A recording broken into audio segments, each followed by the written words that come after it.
You are doomed, Doctor. Doomed! You are piloting your TARDIS into a deadly trap, and even you will not suspect until it's far too late. You know, if you're going to spy on me, you really should turn the speaker off. My dear Doctor, after our many centuries of conflict, naturally I wished you to know that your certain death is now certain. But even you will never suspect that your destruction awaits you on planet Zaston 4.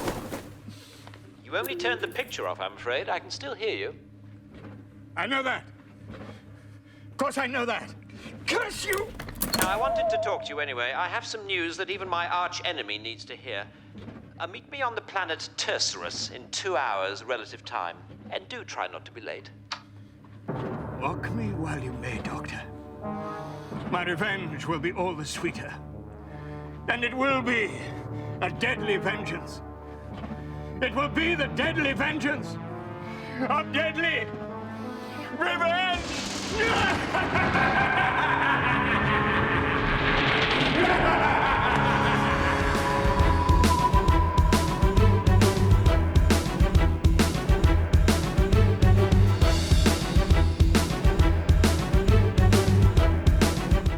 Hello and welcome to Who Watches Who, a Doctor Who podcast with me, Matthew, and as always... Hello, I'm Scott. Hello, Scott. This week we are covering The Curse of Fatal Death. A peculiar one for us to cover. A bit unlike anything we've covered before, really. Just a bit. Yeah, it was originally made for comic relief, I am to understand, and written by Stephen Moffat, and it's very silly. And it was originally published on the 12th of March, 1999. A long old time ago now. Published? Yeah, to the wide audience on television in 1999, and it came out on a Friday of all days. During this time, Bill Clinton was the United States president, known saxophone player, and the UK Prime Minister was Tony Blair, and they were both white dudes who did bad things. The interesting thing that happened on this day is the former Warsaw Pact members of the Czech Republic, Hungary, and Poland joined NATO. NATO, who ever heard of those guys? I'm sure they won't be important in the future. Felt like you were going to say something there. Nope. No. The number one movie, right? There's not a lot of history on this day, but the number one movie is an interesting one. It's one that you really need to analyze to get, think about 1999, analyze through what was going on around March 1999. Is analyze a hint? Because you just said word twice. Is it analyze this? It is analyze this. How do you ever figure that one out? Analyze this. Don't know. Directed by Harold Ramis, is a movie I have never seen. Have you ever seen this movie? No, I just know it's by Harold Ramis because he's a legend. Yes. Analyze This is a 1999 American mafia comedy film directed by Harold Ramis, who co-wrote the screenplay with the playwright Kenneth Longren and Peter Tolan. The plot follows a crisis-stricken mafioso, played, of course, by Robert De Niro, it's the only role he plays, who solicits the assistance of a reluctant psychiatrist played by Billy Crystal. Analyze This was given a wide release by Warner Brothers and Roadshow Entertainment on March 5th, 1999, and grossed $176 million worldwide, received positive reviews, and got a sequel called Analyze That in 2002, and I'm sure it's dreadful. So this movie came out round about the same time as The Sopranos, which was a very, very similar plot, which is, the opening of Sopranos is mobster at a therapist's office. So, very just similar. one of those times where the Matrix gets its wires crossed. I still have to see the fourth Matrix. Well, It's so good. I don't want to watch it. It's so good. Turning our eye back further into history, all the way to the year 31, the first ever Easter, according to the calendar maker Dionysius Exiguus. And if there ever was a guy to trust, it's that one. Then jumping forward like 4 or 5 years to the year 1669, when Mount Etna, Nice. not so nice is when Mount Etna in Sicily erupted, destroying Nicolosi and killing 20,000 people. Not nice. Not nice indeed. Jumping forward to 1807, the British Parliament abolishes the slave trade throughout the British Empire with a penalty of £120 per slave introduced for ship captains. So, you know, and then you'd flash forward a couple hundred years and this was on TV. You know, it's the progress of society. Yeah. In 1960, the first guided missile launched from a nuclear-powered submarine, and everybody kind of shuddered for a while. That shouldn't be there yet. That's in the wrong place. We're flashing back from 1960 to 1857, or 1807, sorry, where George Canning becomes the British Foreign Secretary. And I was like, why is this, you know, the website I use for the big ol' history deep dive telling me about... Wait. You use a website for this? I thought it all came out from your head. The website's what I call my brain. Why is it telling me about this dude George Canning? You know, what's the importance of him? Turns out he was a prime minister at some point. I didn't look into what he did. I assumed almost nothing. He like probably did like a post office or something. Like, you know, it's the 1800s. What else is there to do? Throw some kids in a factory. In 1857, Frederick Lakenheim takes the first ever photo of a solar eclipse, and which is pretty cool. And in 1876, the Glasgow's first ever football match in Scotland, and it's Scotland versus Wales, and Scotland won 4-0. Take that, Wales. Yes, my favorite sport. Best football. best match of the past 3 centuries, hands down. In jumping back to the 1960s into 1961, where Elvis Presley performs live on the USS Arizona. He's off playing music in a boat. And then we're jumping massively forward because a lot of stuff happened and most of it was really depressing and very recent. But we're jumping to 2019. On this day in 2019, Apple introduced TV streaming platform Apple TV Plus. And I have never once used it or ever thought about it. I have Apple TV Plus because I just got a new phone that came free for 3 months on it, but I haven't seen a single show on it because there's still a million other shows and a million other streaming services I need to catch up on. Yeah. It's not one that interests me. I don't own a single Apple product. Apparently they have very little shows, but every show just is great, like Severance or Ted Lasso or other shows. Well, they've got Mythic Quest from Rob McElhenney of It's Always Sunny in Philadelphia fame. And it's got the guy from Community, doesn't it? Yes, it does. He's in that as well, indeed. It's got the morning show. But I'm not interested enough in that to warrant getting a whole streaming service, you know? Yeah, that's the issue. Streaming services, you need a lot of shows to get onto it, but there's too many. Like Paramount Plus is releasing in like 2 weeks. Yeah. You know? Yeah, Just and I'm probably going to get it because I'm a big services. stupid loser. What are you going to watch on it? Halo and Star Trek. But apparently Halo is shit. So I know it. I'm still going to watch it. I'll be getting it anyway because it's free with Sky. But I'll be watching Beavis and Butthead. Wow, what a terrible decision. But yeah, let's jump into the writing history segment, shall we, Scott? Oh yes, of course. This was part of Comic Relief, which was founded in 1985 in response to the Ethiopian famine, and it started airing on BBC One in February 1988, and it airs every 2 years. And it was created by Richard Curtis and Lenny Henry. Annie, did you like Comic Relief at one point? Because I have the vaguest memories of Comic Relief, and the only memory I have is that one episode where the Doctor, 10th Doctor, and 5th Doctor teamed up, and they were like, hey, hi. I'm pretty sure that was Children in Need. Well, there you go. So, same thing. I never watched Comic Relief then. Okay, so I've watched Comic Relief sometimes because there's a Mr. Bean sketch on or something like that. But as I realized, most of his skits are just awful and it's just depressing.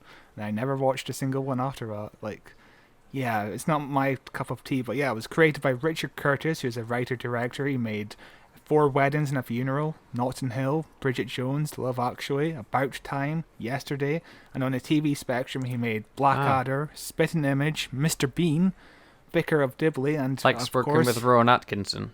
he really does. And of course he wrote Doctor Who episode Vincent and the Doctor, which is One of the best episodes. one of the best episodes for sure. Yeah.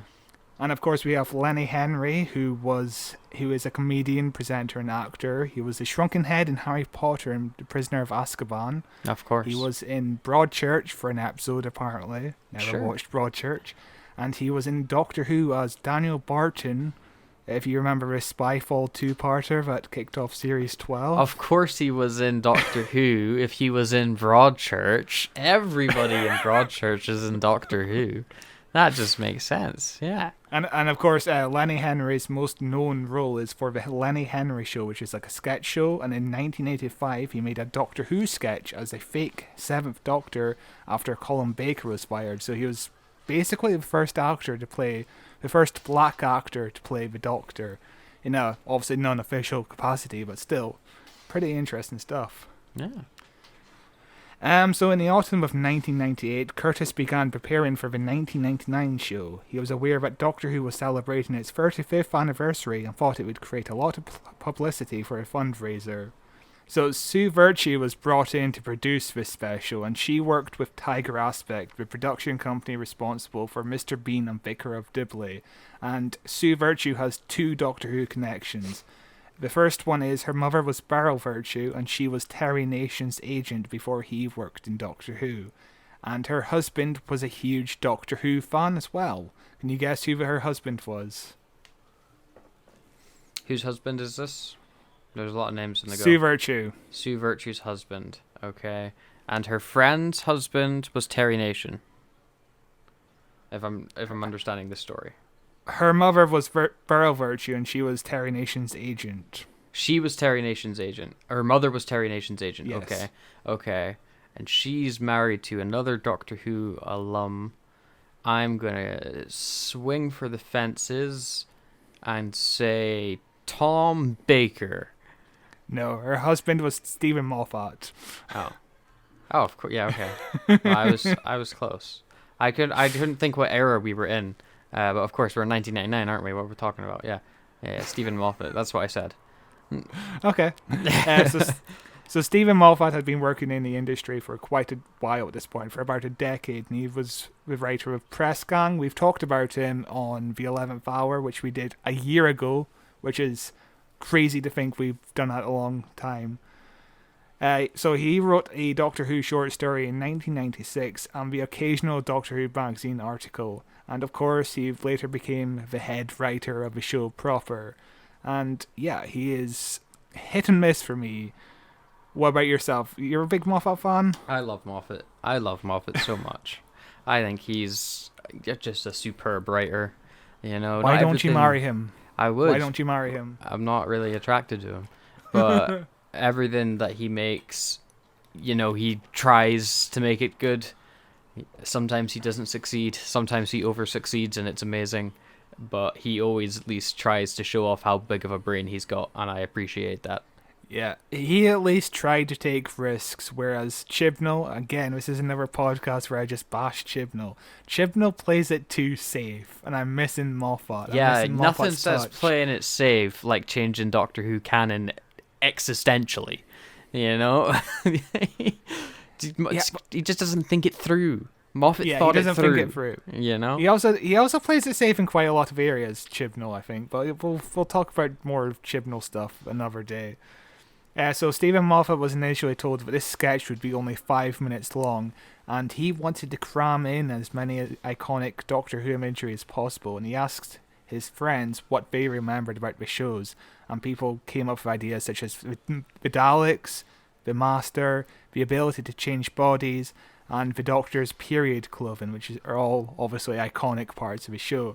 And as he wrote, he realized the comic potential of Master, who is supposed to be the Doctor's greatest foe, but is in fact a total loser, consistently humiliated by the Doctor.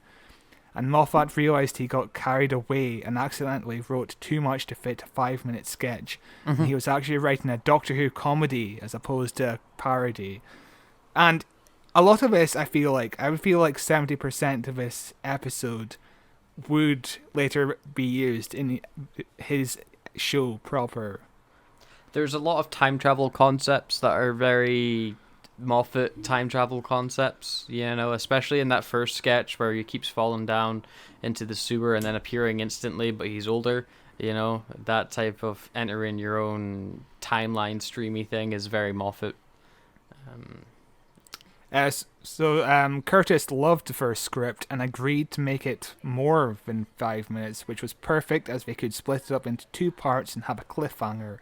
And Curtis then thought it deserved much more money than they initially planned. So the director of this was John Henderson. He was chosen because he was willing to work for free, because this was obviously comic relief.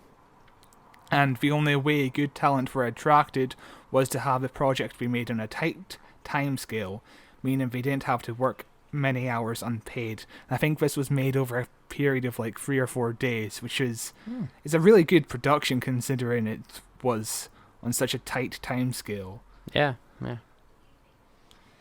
Some people from the show came on board for production. Andy McVean and Mike Tucker, who had done some work in the Sylvester McCoy years, they joined the project to do floor effects and Dalek supervision respectively, while Mark Ayers, who had done the score on stories like Ghostlight and Curse of Fenric, did the music. So we just did Curse of Fenric, and the music in that was very good. So of course, bringing them in on here is perfect. Roy Skelton returned to voice the Daleks for a final time after being involved with the show since 1964. So yeah, that's what is math? 35 years? Almost? What, 1964 to 1999? Roughly 35 years, yeah? Sure. 70, 80, 94. Yeah, sure. Yeah. That sounds about right. I think he's actually one of the longest running actors on the show. 35 years work on Doctor Who is insane. And so the production who did the special effects was The Mill. The company had just won an Oscar for its work on Gladiator, and The Mill would later do all the special effects on Doctor Who, Torchwood, and Sarah Jane Adventures from 2005 till its closure in 2013. So this is a nice little bridging the gaps between the classic era and the new era, just bringing on The Mill, who of course do some pretty good special effects work from 2005 to 2013, I would feel. There's nothing too wonky in their era of the show. No, it's standard 2000 special effects, So this was filmed at Pinewood Studios, which were responsible for films like Aliens, The Fifth Element, Charlie and the Chocolate Factory, and the death scenes were shot underwater for Impossible Planet. Those scenes would be filmed here, if you remember the Ood episode. Yes. I do remember, yes. Pinewood is a very famous studio in the very UK. Famous. Yeah. And 2 bits of information. Alan Rickman and Kate Winslet were rumoured to have been approached to play the Doctor in this, and I think Alan Rickman would have been incredible. He'd be a very fun Doctor, yeah. Very fun Doctor indeed. And of course, this aired in 1999 on March 12th, and it raised over £35 million. And in terms of actors, we'll go just by bit whenever there's a new Doctor. But the first 3 actors are, of course, Julia Swahala, who was friends with Stephen Moffat since she appeared in Press Gang, and she plays Emma. I think her name is Emma? The companion. I couldn't tell you. She's just companion. Okay. She's been in TV shows like Second Thoughts, Absolutely Fabulous, Chicken Run, and Jonathan Creek. She actually just got replaced in Chicken Run for no reason, really. Huh. Which is kind of sad, but, because of course there's a second movie coming out. Yeah. Didn't they replace, the entire cast? I think they only replaced 2 people in the cast. Mel Gibson for obvious reasons, and her for no reason apparently. Yeah. Interesting. So yeah, the first Doctor in this, who is the 9th Doctor, because of course this is kind of after the 1996 movie, is Rowan Atkinson, and he had obviously worked with Richard Curtis on Mr. Bean, Blackadder, Not the 9 O'Clock News, and he's also been in a million other things like Johnny English, and he's going to be in the upcoming Netflix series Man vs. Bee, which looks absolutely terrible. Yeah, it looks fine. It'll be fine. You know, Fine. It'll either be fine or it'll be funny. You know, it'll be okay. It looks pretty bad. 9 episodes where Mr. Bean is chasing a bee. That's an amazing concept for a TV show. I don't know how you're not on board with it. So yeah, of course, Rowan Atkinson had been involved in most comic reliefs, and he had been asking Curtis to play the Doctor in a sketch for years, and his only request was that he would have full script approval before accepting the part. And he wound up choosing to wear a wig on this because he thought doctors only really became memorable when they let their hair grow. Which is an interesting thing I've never really thought of before. When Capaldi let his hair grow, I think he became more iconic in the role, if that makes sense. Yeah, short-haired Capaldi Doctor's weird to look at now. He really is. And, Matt Smith always had floofy hair, and David Tennant had floofy hair. Eccleston he had like a buzz cut, and nobody remembers him. So maybe there's something to it. And of course, what's his name? Paul McGann had a wig as well. He had floofy hair. Yeah. Also, the master in this, the final casting thing for now, until we get into regenerations later on, is Jonathan Pryce. And Richard Curtis, Sue Virtue, and Moffat were certain he was a perfect choice. And it seemed for a while he wouldn't be available due to his schedule, but he had some free time, and even brought the jacket he wore in the James Bond film Tomorrow Never Dies. So the jacket he's wearing as the Master is his jacket. I think he was a villain. I've never seen a James Bond film. Wow, I've seen a few, but I don't remember that one. But yeah, Jonathan Pryce has also been in movies and shows like Brazil, Pirates of the Caribbean, Game of Thrones, and The Crown. That's why I recognize his face. Pirates of the Caribbean, of course. He plays the lady Elizabeth's dad. That's who he plays. I have no idea who that character is. Elizabeth is the main lady. Who's the main? Is that the blonde lady? Sure, she's the love interest lady. Who's the love interest lady? Elizabeth. Describe her. Lady. I don't remember the actor that plays her. No, not Game of Thrones. Pirates of the Caribbean. What are you talking about? Oh. Why would he? He's not in Is he in Game of Thrones as well? Oh, he must be. Yeah, he's in Game of Thrones. Yeah. But no, it's Pirates of the Caribbean. Okay, I just looked up Elizabeth Game of Thrones and I found Queen Elizabeth standing next to the throne from Game of Thrones. Right. Who's the main lady then? Elizabeth. Okay, I don't reckon. I've only seen the first Pirates of the Caribbean, and that was a long time ago. Yeah, they're okay movies. But yeah, of course, I recognize him in Game of Thrones as well. Yeah, but also Jonathan Pryce brought along his beard because he thought it looked exactly like Roger Delgado's beard from the classic series. Yeah, the Barry Master. That's us for our facts and trivia for this episode until we get into more casting things later on. Let's jump into this first 10-minute sketch. It's basically 2 sketches glued together. Part 1 is 10 minutes, part 2 is 10 minutes, and here we go. No doubt, because no one has set foot on this planet for 100 years, you thought you had escaped my traps of death. But you forget, Doctor. I, too, have a TARDIS. When you told me to meet you at Castle Tercerus, I simply traveled back in time 100 years. And I bribed the architect. Say hello to the spikes of doom.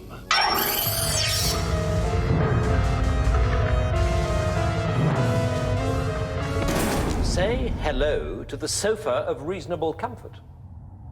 Naturally, I anticipated your journey back in time, And so I traveled slightly further back and bribed the architect first. Or so you think. Naturally, I anticipated your traveling back in time, so I traveled back in time to an even further point. And I bribed the architect first.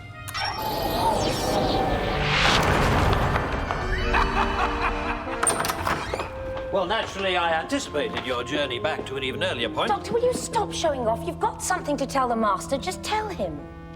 Very well. I recently calculated that I have saved every planet in the known universe a minimum of 27 times.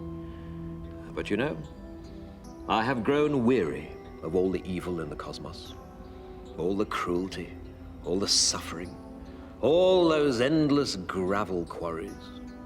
And so I have decided to retire, settle down, and get married. What? Yes. Without even knowing I was looking, I have found a woman to love. A woman more fascinating than all my travels through time and space. A girl more exciting than an escape up a ventilation shaft. A lover more thrilling than an army of cybernetic slugs.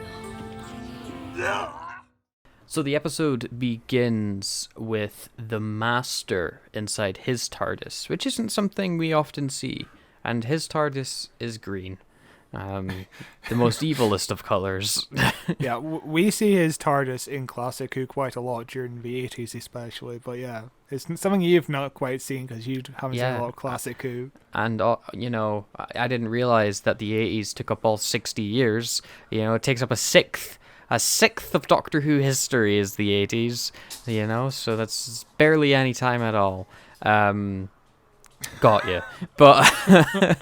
But he's chasing the Doctor, and he's monologuing to himself, basically a bunch of nonsense, that, the Doctor's going to die a deadly death, and he doesn't know that the death is going to be deadly, but he's going right towards that deadly death type deal. And, interestingly for this scene, we only ever see the back of Rowan Atkinson's head. Yeah. It was like some reveal that he was the Doctor or something. I don't understand the big surprise in the next scene where he comes out and he's like, I'm the Doctor, It's like they were building up to his face reveal for some reason. Yeah, it's very weird, especially when, it's obviously publicized that he's the Doctor everywhere in every magazine. Yeah, but whatever. Yeah, but the Doctor's like, well, you might well kill me, Master, but you've left your microphone on. I can hear what you're saying. You're broadcasting it to me. Stephen Moffat making Zoom call jokes all the way back in 1999. He predicted. Oh, he makes a very specific Zoom call joke very soon when the Master gets frustrated and turns off the machine and continues monologuing, and then the Doctor's like, "You just turned off your camera. You didn't mute your microphone. I can still hear everything you're saying." That's the most Zoom joke there. Usually, the Zoom's jokes are, "Oh yeah, you've left it on mute the other way around rather than turning off the camera." Yeah. But of course, they agreed to meet on the planet Tercerus, which is actually a planet where the Master was rescued from in the Deadly Assassin, when the Master was a crispy man. Yes, crispy Master, yes. Yes. yes. They agree to meet because the Doctor says that he has got big news that even his most archest of enemies should find out about. And then we cut to the planet of Tartarus, where the Doctor comes out, and it is, of course, Mr. Bean himself, Rowan Atkinson, steps out of the TARDIS with his companion that follows, whose name I've forgotten as well. And he basically explains that they're on a planet of farty people. They're like, and that's our first of many bottom humor jokes in this episode. There is significantly more than I was expecting. Yeah, there is a lot of juvenile humor, but it's for parody, it's for comedy. But yeah, just the farty people is always reminded me of the Slovene, which would be made 6 years later. The entire point of a Slovene is obviously we just fart a lot, and also their commentary on the Iraq War. But yeah, no, it's about them farting a lot. And this is where the Master shows up. Well, first of all, he like zaps them against a wall or something immediately when he shows up, and he's like, "Aha, Doctor!" And this is where we get into Moffat parodying Moffat before Moffat was a thing. He's like, "Aha, Doctor! I've got you trapped now." And just before I came to this planet to meet you, I traveled back 100 years to the architect that built this place to install a trap wall there. So enjoy meeting the spikes. And then the wall spins around. Then it spins around again, and the Doctor and the companion are sitting on a couch. And he's like, I think you mean the couch of reasonable comfort. Because the Doctor traveled back a few years before the Master traveled back, anticipating that the Master would travel back 100 years. And he bribed the architect first. And then the Master was like, aha, but I traveled back a few years before you traveled back, anticipating that you would anticipate my anticipation. And I bribed Yeah, V's time travel based humor is the entire point of his first 10 minutes. Not so much the last half, but the first half is just full of this time travel humor. Yeah, first half's time travel humor, second half is regeneration humor. You know. It's a good mix. Yeah. He drops a giant wall on top of the Doctor, and then the Doctor climbs out from a door on the side, and he's like, well, you see, I anticipated at this point, and the companion goes, okay, we get it, you're very smart, shut up, And they get back on with the rest of the quote-unquote plot for this episode, where the Doctor announces that he and companion, whose name has just, again, it's just left my head, it's killing me, but that he and this companion are in love, and they're getting married. Again, a prototype for future Doctor Who, Yes. the Doctor's wife. And they do a big old kiss, and the Master's like, sadly I will not be able to enjoy your wedding celebrations, whatever, because I have traveled back again to the architect, and I told him to build a lever right here, and he pulls a lever out from the side of the wall, because we're getting time travel shenanigans, and it's going to drop, you're going to open up a trap door and fall like 200 feet or something into the sewers, where you'll be trapped there until the dawn of time.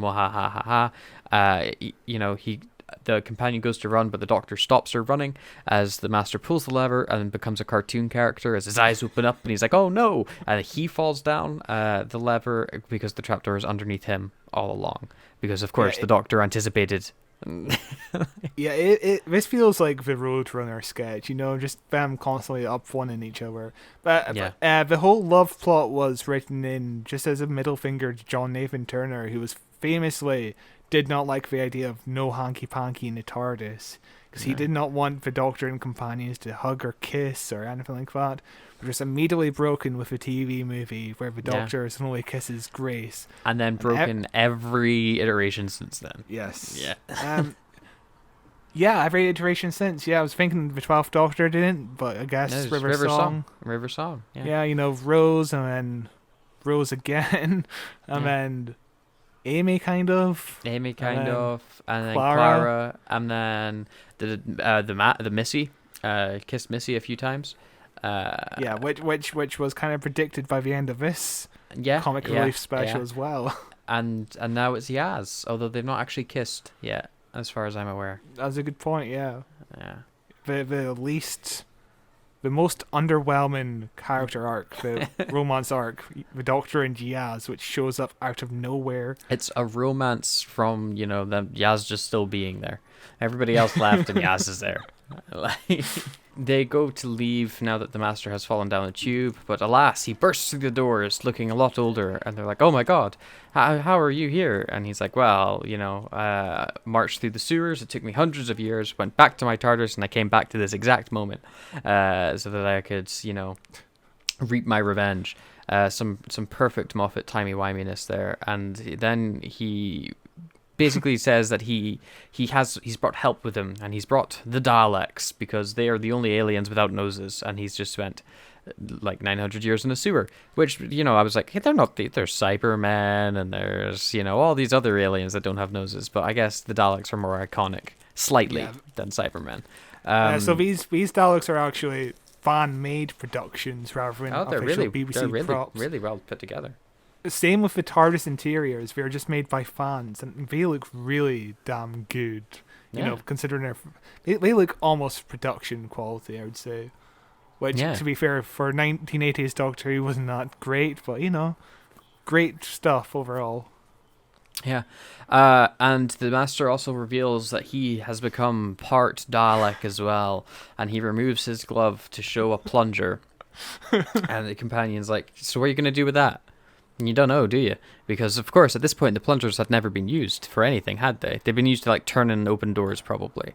Yeah. Something like that. So has the plungers only been used once on screen? I remember at the end of Series 2 where they plunged the guy They to stuck death. the guy's face. That is the only time I've ever seen them be used. You know, other than that, they're used to, like, press buttons in the Dalek ships. Like... Yeah, it's weird if they've never been used again. Like, think of another purpose for those plungers, man. No, they're used for pressing buttons and sucking faces. But they have some more fun back and forth banter. And the Master's like, well, I'm going to kill you myself. And he goes charging at the Doctor, and he falls yet again into the hole. And the Doctor has this great line that cracks me every time he says it. He's like, don't worry, I do believe he knows the way out. And of course, he then bursts through the door again, and he actually spits out pieces of poop, which was surprising to see and kind of gross. I think it's clear. I think it's digital. It looks quite digital. It doesn't look practical. But he's like, all these years spent traveling through the sewers, but I'm back and I'm going to get my revenge. And the Doctor and the companion run away from the Daleks and everything, shouting exterminate at them. And we get an amazing joke of the Doctor and the companion looping through the same corridor, and they just keep playing the same footage, and they zoom in on the feet at one point and stuff like that, to make it seem like they're going through different corridors.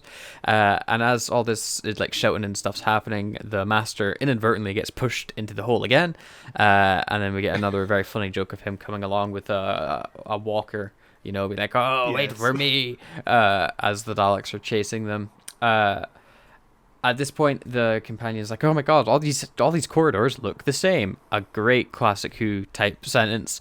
And the Doctor being like, oh well, we'll go through this door and see what's through there. And of course, in parodying the classic Who perfectly here, on the other side of this door is just infinite Daleks. And they're all shouting exterminate.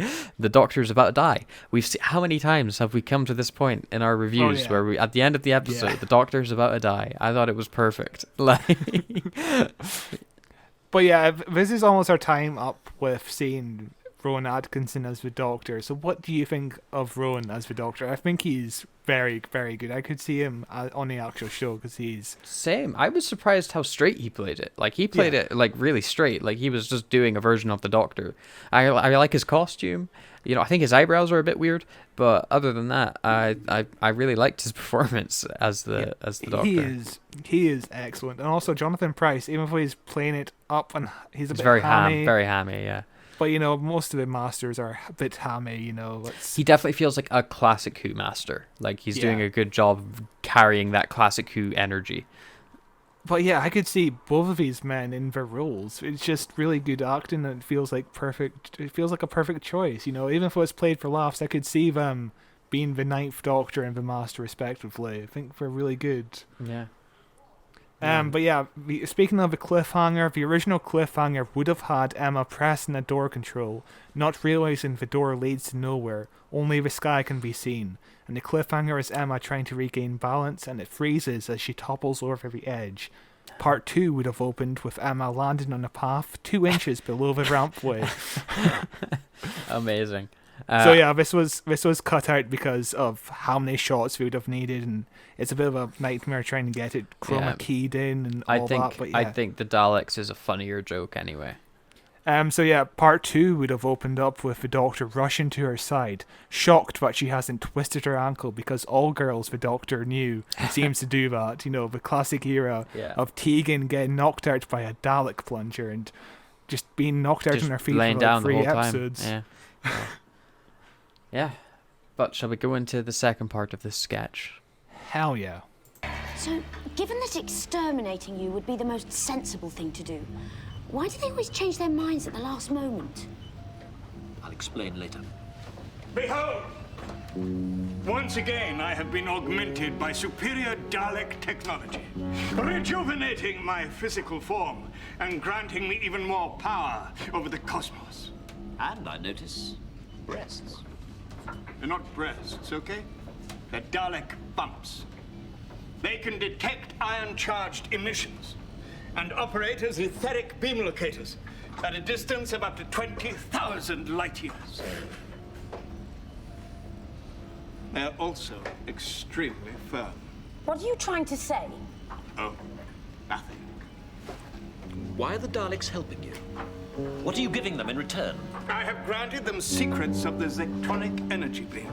Oh, no. You fool. With a Zectronic energy beam, the Daleks will be able to conquer the entire universe within minutes. With just a beam? How? I'll explain later. So the second part begins perfectly, I think, with the Doctor and Emma tied up to a chair with the Daleks surrounding them in this new Dalek base, and Emma's being like, why is it whenever your enemies are about to kill you, about to say exterminate and end you, they decide instead to just capture you? The Doctor just turns his head and goes, I'll explain later. Which is just, it's so good. Yeah, it's a perfect joke, but also Stephen Moffat would do that line with the Doctor a million times. When something doesn't make sense, it's always, oh yeah, the Doctor lies, or he doesn't know what he's doing or something. I loved it. I think it's brilliant. I think it's because, not in Doctor Who, not everything has to be explained, especially with time travel. The more you explain in time travel, the harder everything becomes to understand. But I love that, I'll explain later as an excuse for why is the Doctor get out of every deadly situation where he's, purely doomed. But at this, the Master comes back and he's all young again. And he's got golden boobs, which are the bumps off the Dalek, like outer casing, which have like rejuvenated him and allowed him to sense different things or something. It's a very silly joke, but it did make me laugh. And then we also find out the Daleks' plan, which is to like kill everything with a big laser. And Emma goes, "How does that work?" And then they go, "I'll explain later." Like they use the explain later joke quite a few times, and it's brilliant every time. There's a weird point where the Dalek whispers to the Doctor what their plan is. Like, that's the first time I've ever heard the Dalek when whisper the Dalek's to the whispering, Doctor. "By the way, we're gonna kill the Master." But yeah, the Daleks are planning on getting rid of the Master once he's finished helping them. And the Doctor's like, oh, we have to find some way to tell the Master this, and together we can team up and defeat the Daleks. And he puts two and two together that since they both traveled back in time to talk to the architect, both of them can communicate through farts, because that's how the aliens communicate. And so he's going to begin communicating that way. Emma requests to get put into a different seat, and then she's like, wait, why do Daleks even have seats in their spaceship? To which the Dalek says, I'll explain later. We were asking this question when we were watching Doctor Who in the Daleks movie. Why did the Dalek have a seat that you have to open the door with? Yeah, they'll explain later. Don't worry. At this point, the Doctor starts communicating with the Master via fart. And it's fine. It goes on a long time. It really does. It does go on a long time. And the joke There's a point where he clenches too hard and he thinks the Master reads it as doob instead of doom. Yeah. I mean, I'll be a doob? What does that mean? And then the Daleks find out that they've been communicating, and they're like, oh, we'll just kill you now. Exterminate. They zap. They blow up the machine, and they shoot the Doctor at the same time. Actually, before that happens, the Master has this great line, and it made me laugh because it felt like such a classic Who line, where he goes, oh, you've doomed us all. Now the machine will both explode and implode at the same time. It's the perfect Doctor Who, classic Who, like, sci-fi shenanigans explosion happening, And again, it feels so weird because a lot of this feels like it could just be inserted into a standard Moffat script, Yeah, it's brilliant. But the Doctor gets shot and he collapses, and Emma's runs over and he's like, oh my god, the Doctor's dead, what are we going to do? And of course we get the whole... No, this is the Doctor's ninth life. He has got so many more lives. Look, he's regenerating now. And then a burst of gold, and he regenerates into man whose face I recognize, but name I don't remember. Yes, he is Richard E. Grant, and of course he's playing the 10th Doctor here, who is actually the quite handsome Doctor. And he had no idea what Doctor he was before joining this, as he spent most of his early life in South Africa. Oh. He's known for roles such as Bram Stoker's Dracula, Spice World, The Corpse Bride, Logan, Rise of Skywalker, and of course he has a Doctor Who connection. He was the almost official Ninth Doctor in Scream of Vishalka. And if you don't know what Scream of Vishalka is, basically the BBC decided to do a continuation of Doctor Who before they did a continuation of Doctor Who as like animated web cartoons in like 2003, where the Ninth Doctor was of course played by Richard E. Grant. And like 2 months after that came out, they decided to bring back the show to television, and his Doctor was erased from existence. And he's quite a good Doctor. He's also in The Snowman, The Bells of St. John, and The Name of the Doctor as The Great Intelligence. Of course, yes, he was the Great Intelligence, wasn't he? And you know, was his version of the Doctor erased from history, or is it part of the Timeless Child storyline now? It's one of those forgotten Doctors.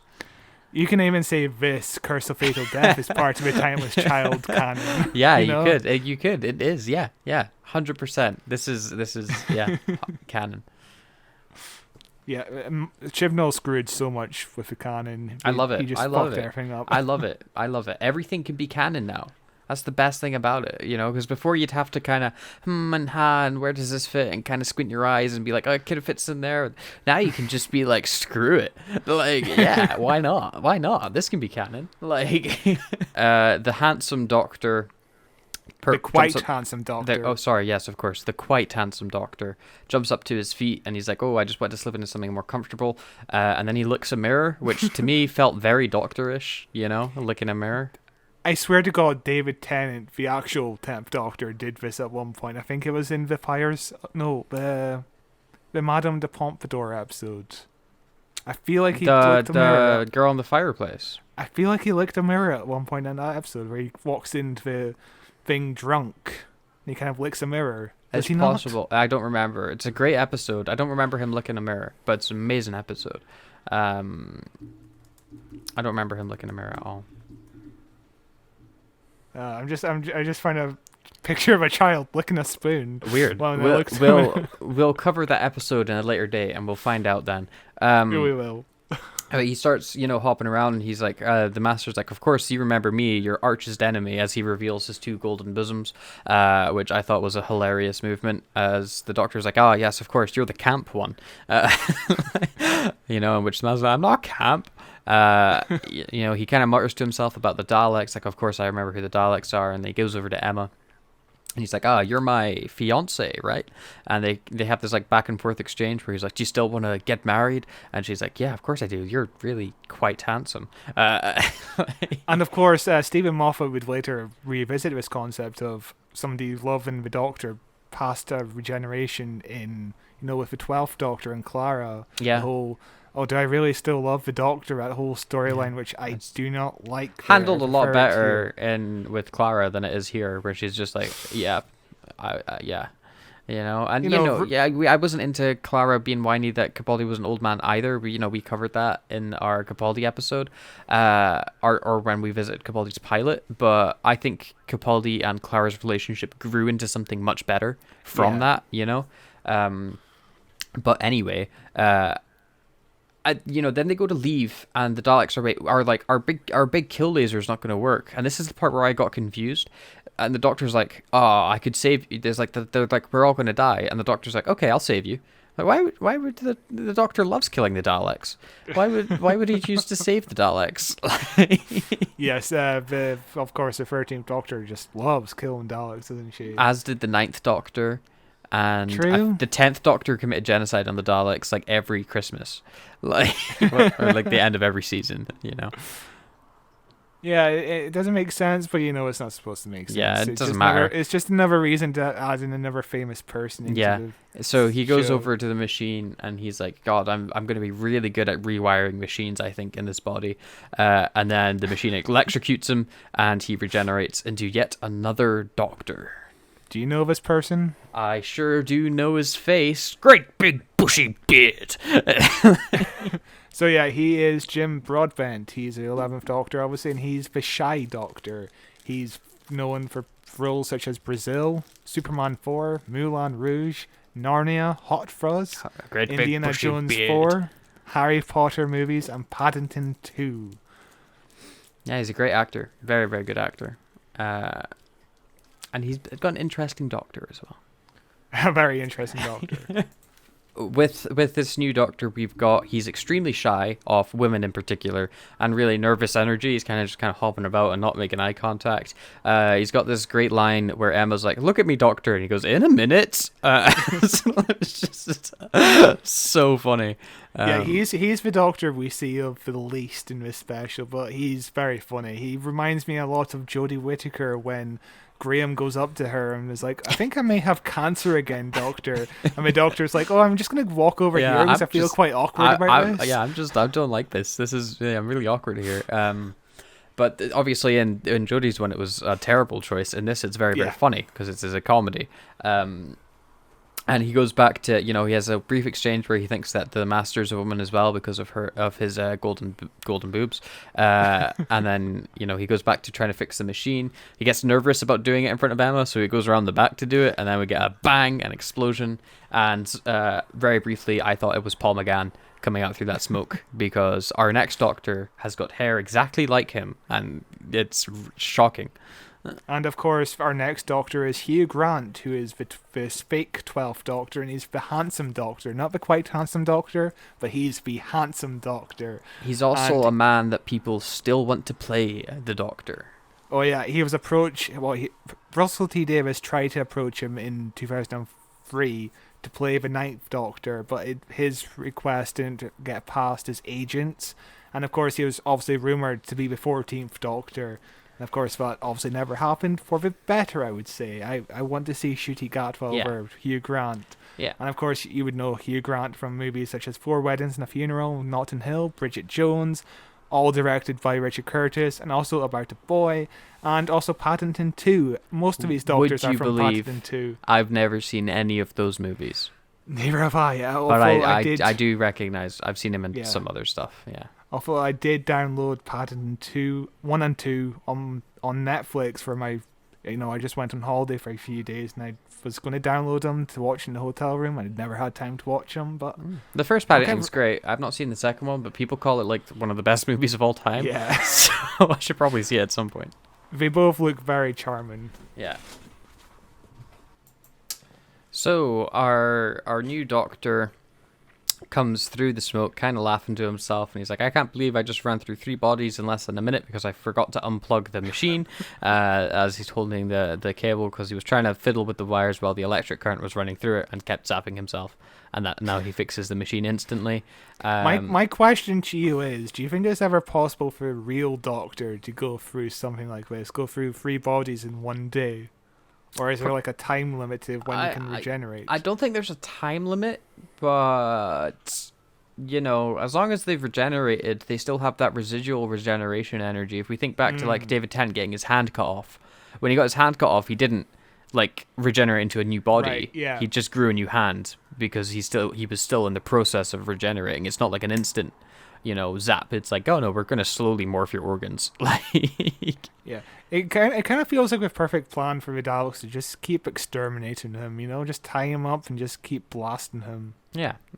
But I mean, it's one of the things with Doctor Who is why don't they just always zap him to death? But plot armor and whatever, or just do what they did in The Impossible Astronaut and shoot him as he regenerates, interrupt the regeneration, and just kill him dead. Well, yeah, I remember that. Yeah. Even if it wasn't him, it was a robot. Yeah, it was a robot. But, same basic concept. Anyway, this doctor they're about to go back to the TARDIS, and the Daleks are like, "Oh, you saved us, Doctor, thank you, we'll be good guys now." And then like lasers just start flying all over the place. I forget what they call it, like residual energy or something, and it just starts zapping the Doctor. He gets hit like 3 times or something like that, and he collapses to die in front of the TARDIS as the Master and Emma come over to him, and he's like, "Oh, I can't regenerate, I'm gonna die." And Emma's like, "You can't die, Doctor, how can you die? Why can't you just save yourself?" And the Doctor goes, "I'll explain." And he passes away, which I thought was a perfect tie-off to that "I'll explain later" joke.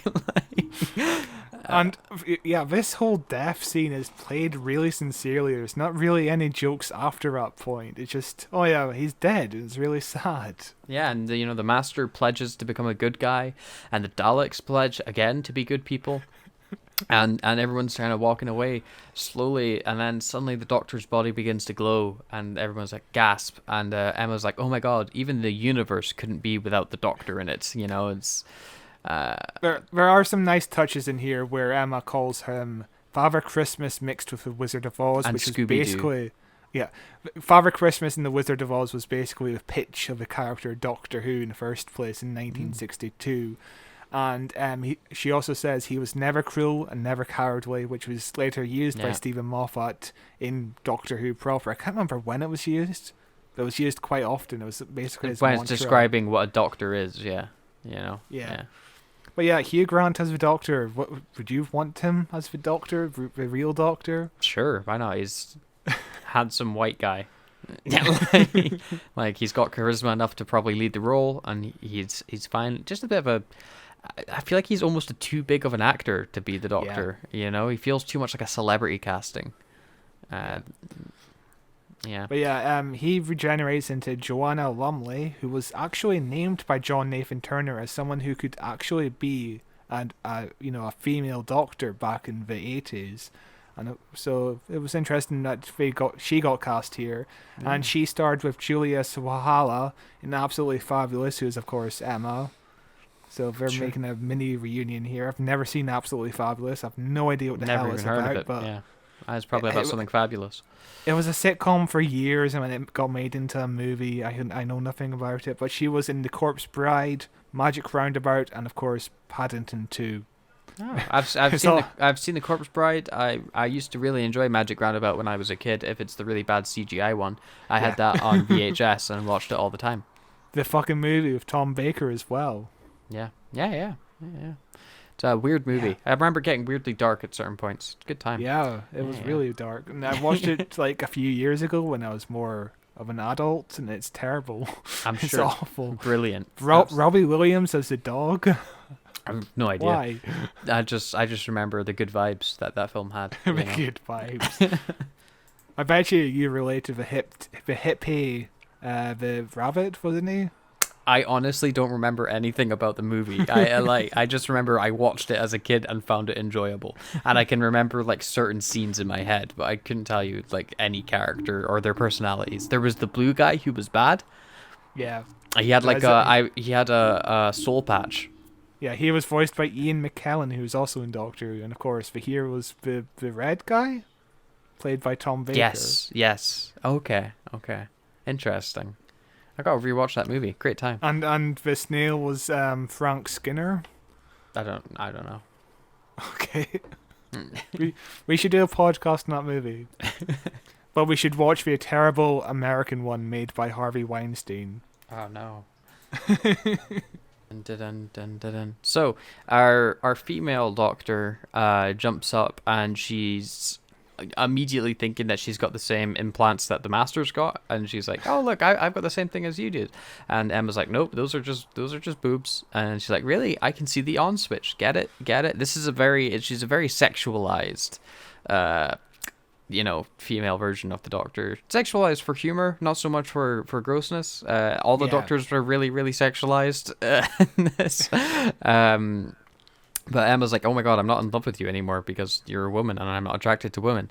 And the Doctor's like, "Oh, that's okay. We'll just travel the stars. We'll just have a good time. Look, me and my trusty sonic screwdriver," which she pulls out and she clicks on, and it starts to vibrate, and it's like, "Oh, look, it's got 3 settings on it." Ooh. And Emma rips off her hand, and she's never seen again. And then, the Doctor and the Master start talking, and they're like, "Oh my God, you're kind of attractive, and do you want to walk away together? Do you want to kind of try this out?" And it's kind of flirting. As we're kind of flirting, the Master hides his Dalek pump. Yes. And the Doctor goes, "I've always wondered why do they call you the Master?" And the Master looks at her seductively, and he goes, "I'll explain later." And then they walk off into the dark Dalek. They're just going to explore the Dalek ship. I don't know where they're going, but they walk away, and the credits roll. It's a very solid way to end that this comedy set. We have the 13th Doctor played by a woman. I bet you that would never happen in real life. Don't see it happening ever.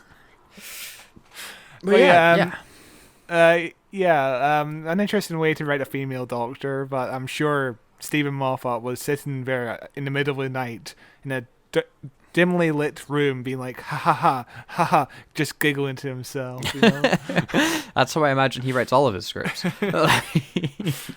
I bet you Stephen Moffat wishes he could have written stuff like that in the actual show, you know, a little bit more on an adult tone. A bit more jokey.